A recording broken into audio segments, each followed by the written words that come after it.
Whaafafonga I talafonga le 2AP ilunga o anala leo 5 wha o amo, wha mo tasi o fitu tesi male wha, iwa tasi tesi male tasi, male wha mo iwa lua tesi male tasi. Malunga o le sino mai ngoa iai ilunga o le 2AP Facebook page, male hala ata le malo o le TV iwa, le si whafonga o Samoa, le 2AP. E fia lava e whaatalo whaatu le nei tai au o le amatanga o ngā luenga o le nei vai aso. Ai usi mai alau whaafofonga I le tautua masani le nei alau leiti o le si ufofonga o Samoa le 2AP. E ono le mawhai o fisa whaasalalau na maua le awanoa pe o na masani ai I le au mai o whaasalalau ngā tu sao. E mai moai le atunu I taimi o tu unga fautasi. E le tu unga fautasi o le whaamana tuina o le ono sfultausanga. E mafua le tūlanga o na ua whaali e nisi o kāpeteni o fautasi se whonutanga ma le soa komiti o le tuunga fautasi. Le whaasea I le maua o seleni a nisi o le atunu o, la tau te pueina tuunga fautasi, ai le aini lai sene. Ua whailo le komisina o leo leo o ia fo o le taitai whono o le soa komiti o ta alonga whaanga tamai le tai. Ia awa paaulungo I tino Filipo, o le asila sila tutoa iai le komiti I le tūlanga. I le taimi e whaataatia ai tū la whono le tūunga, ai meso I la tau e whaatanga o na awai I le taimi o le tūunga, whaapea ma le pueina o ata o le tūunga fautasi. Ua saunua awa paau o le atanga I le soa komiti, po ai le ofisa whaasalalau I la tau te pueina ma whaasalalau wina le tūunga fautasi.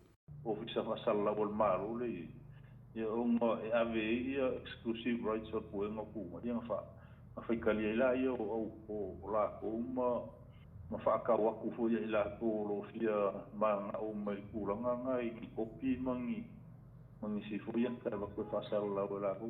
Na fesilingi a foi au pa au pe ua mai au na whaiesa whailoa inga ma ofisa whaasala lau wale atunu o ele nei mata upu. Pe tai na tali le tai whono e fua tāpenanga umo le tuunga fautasi pe a mai a le resitala ina o waa. E whaato ai loa I fōi ma le au wha I o waa e wha o ngai ne leo leo I lungo le sami, wha apea ma le au wha salalau.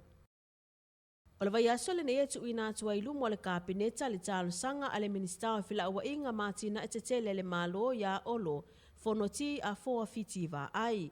Ina ia te tala le awa noe toi au mai ai ta avale, tusa po le a le tau sanga, ai ia mauti noa o lo o wha amaonia mai, ele o yeisea a fiango le si manga, ma ele lei ato atoa. Ta uai olo, o le isi tu le lei o le nei tau mawhainga, o le langolango ina le o le poloke titasi miliona, e fisosoani ai ile au whaifa atoanga, o na e tele piki apu ua tuai tau sanga, ai olo o whetauwi ma malosi mo wha atoanga. Wa o le kele o piki apu ngai ai, o ngai le lei, a o wale koe maua kausanga ia, ia o mawhauwhaunga koe whiku ngai, e fisosoani ai, I le au whaifa ko a ngai nge. E le ngata I ta avale ai ua manatu olo e te tala le amanoe au mai ai mapalau a wale whaonga ina e le au whaifa tuanga. O le vai aso na te anei na pasi ai le kāpeneta le isi 5 miliona tā la e whaawawai le whaatu peina o le polo kalame mo le awinato ngase mo tonga fitinga I atunu I fafo.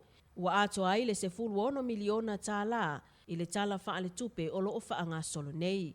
O se vai ngā tupetele ma ua whaatulanga I le maloni fuafuanga fau. E whetuutu na I aile nei pol kalame, ma vai ngā whaalu mo le nei pol kalame le lumanai. O loo ngā lulu e whaatasi le minister so I fua maloloina, ma le minister o tupe malam tā ngā luenga I le nei whawhitauli. Ua taunu I se tūlanga le leile whaafowino o laisene pisinisi. Taru ona whaamamalu le tātou tūlafono fau o laisene whai pisinisi, mai a te se ma le tausanga I lua a whelua.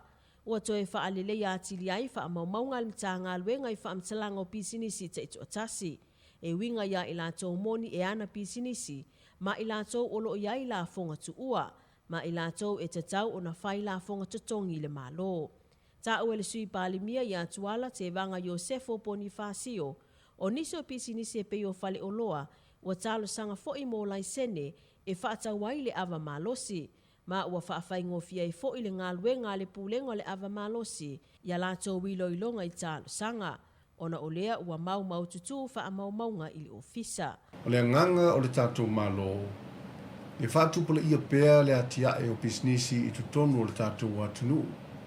Wale mana onga whaatau wā i le wā o lea pisnisi, ma lea pisnisi, e maua le pa u o tau o loa mo tātou tangata.